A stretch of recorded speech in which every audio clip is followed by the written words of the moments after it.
Dans un entretien à la Provence, Jane Birkin a abordé l'élaboration de son album Oh, pardon tu dormais, dans lequel elle parle de sa fille Kate Barry, décédée en 2013. Une période difficile qui lui a inspiré deux chansons. En 2013, Jane Birkin a traversé la plus douloureuse des épreuves avec la mort de sa fille, Kate Barry. Alors que cette dernière venait d'aménager dans un immeuble du 16e arrondissement de Paris, elle a fait une chute mortelle du 5e étage. Elle avait 46 ans. Ses obsèques, qui ont eu lieu le 19 décembre 2013 en l'église Saint-Roch à Paris, avaient vu de nombreuses personnalités faire le déplacement pour lui rendre un dernier hommage. Elle repose au cimetière du Montparnasse, non loin de la sépulture de Serge Gainsbourg. Un album élaboré en pleine période de deuil, actuellement en tournée dans toute la France pour présenter son 14e album Oh, pardon tu dormais, Jane Birkin s'est confiée dans un entretien à la Provence ce samedi 21 janvier.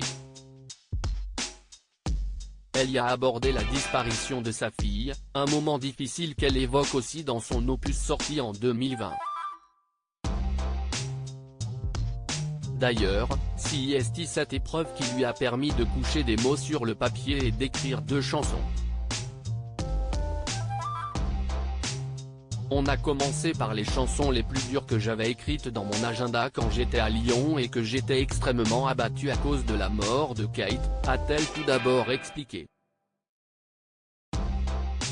Cet objet anodin qui a tout déclenché. Et de poursuivre, j'étais passé par une pharmacie où il y avait une petite trousse avec tout ce qu'il faut pour les ongles des pieds. Et ça m'a rappelé Kate, qui était la seule personne au monde que je connaissais qui faisait autant attention à ses pieds délicats. Un moment qui l'avait sidérée à tel point qu'elle était rentrée à l'hôtel en larmes.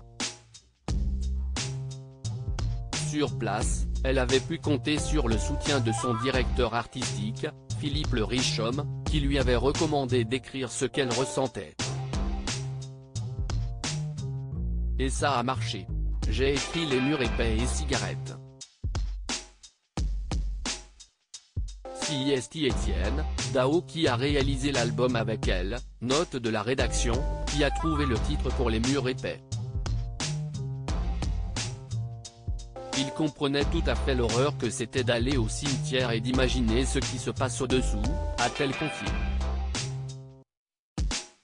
À lire aussi, Jane Birkin se confie avec émotion sur la disparition tragique de sa fille Kate.